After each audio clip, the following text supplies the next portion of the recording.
நான் ஒன்றும் மோடிக்கு முரட்டு பக்தன் கிடையாதுங்க, தெரியாமல் பேசாதீங்க.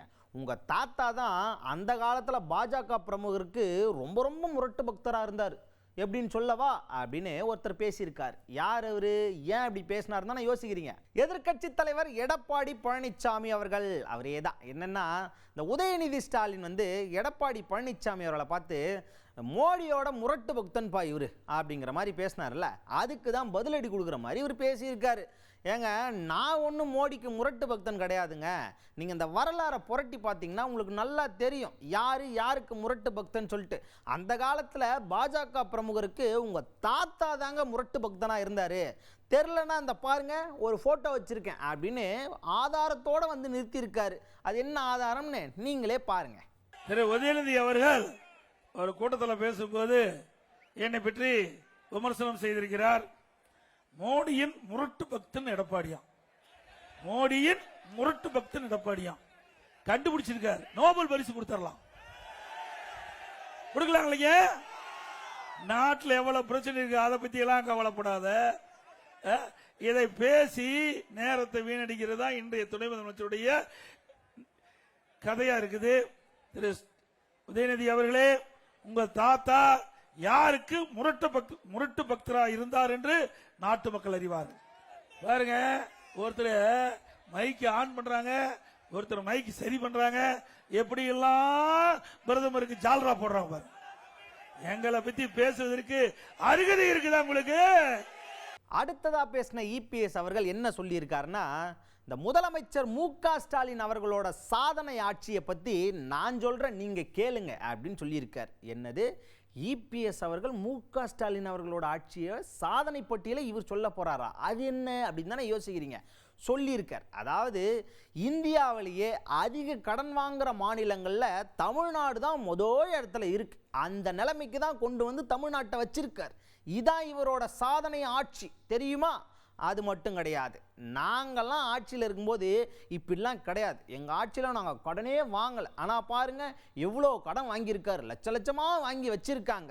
இதெல்லாம் நீங்கள் தெரிஞ்சு பார்த்து ஓட்டு போடுங்க அப்படின்னு குற்றஞ்சாட்டி பேசியிருக்காரு இபிஎஸ் அவர்கள். 5 வருஷம் இருந்தாங்க, 5 லட்சம் கோடி கடன் வாங்கிட்டான்.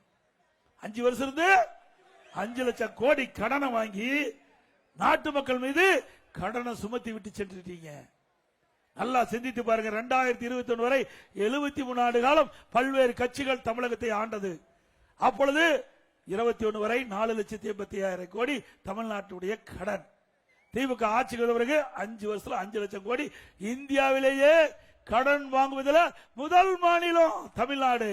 இதுதான் இந்த ஆட்சியுடைய சாதனை, திரு ஸ்டாலின் அரசாங்கத்தினுடைய சாதனை. திரு ஸ்டாலின் 5 ஆண்டு காலம் ஆட்சி செய்த சாதனை, கடன் வாங்குவதில் முதல் மாநிலம் இந்தியாவில்.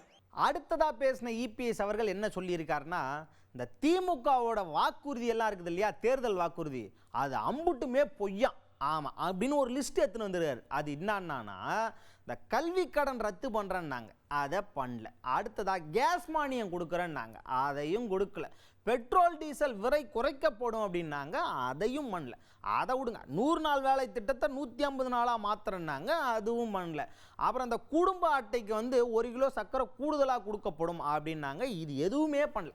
இப்படி இவங்க கொடுக்குற வாக்குறுதியெல்லாம் எதையுமே நிறைவேற்றலையே, அப்போ அதெல்லாம் பொய் தானே அப்படின்னு குற்றஞ்சாட்டி பேசியிருக்காரு எடப்பாடி பழனிசாமி அவர்கள். திராவிட முன்னேற்ற கழகம் 525 அறிவிப்புகள் வெளியிட்டாங்க. 4% 4 பங்கு அறிவிப்பு கூட இது வரைக்கும் நிறைவேற்றல. மீண்டும் இப்ப அறிவிப்பு வெளியிட்டார். ஏற்கனவே அறிவித்த அறிவிப்புகள் முக்கிய அறிவிப்பு, நம்முடைய இளைஞர்கள் மாணவர்கள் வங்கியில் வாங்கி கடன் ரத்து பண்ணாங்களா? கேஸ் சிலிண்டருக்கு மானியம் மாதந்தோறும் 100 ரூபாய் கொடுத்தாங்களா? குடும்ப அட்டைக்கு 1 கிலோ சர்க்கரை கூடுதலா வழங்கினாங்களா? பெட்ரோல் டீசல் விலை குறைச்சாங்களா? 100 நாள் வேலை திட்டத்தை 150 நாளாக உயர்த்தப்படும் சொன்னாங்களா? உயர்த்தினாங்களாமா? திமுக அரசாங்கம் ஒரு அந்தர்பல்ட்டி அரசாங்கமா அப்படின்னு நான் சொல்லலைங்க, எடப்பாடி பழனிசாமி அவர்கள் சொல்லியிருக்காரு. எதுக்கு இப்படி சொன்னார்னா, இந்த நீட் தேர்வு ரத்து இருக்குது இல்லையா, இது குறித்து முதல்வர் அவர்களும் துணை முதல்வர் அவர்களும் இந்த தேர்தல் பிரச்சாரத்தப்பெல்லாம் அதிகமாக சொல்லிக்கிட்டு இருந்தாங்க. நாங்கள் வந்தால் ரத்து பண்ணுறோம் அப்படின்னு சொல்லிட்டு. இது யார் வந்தாலும் ரத்து பண்ண முடியாதுங்க. ஏன்னா உச்சநீதிமன்றம் என்ன சொல்லுதோ அதைத்தான் மாநில அரசு கேட்டாகணும். அதைத்தான் நாங்கள் 2021 சொல்லிட்டோம். எங்களோட அதிமுக ஆட்சியில் 2021 இப்படித்தாங்க நடக்க போகுதுன்னு நாங்கள் சொல்லிட்டோம்.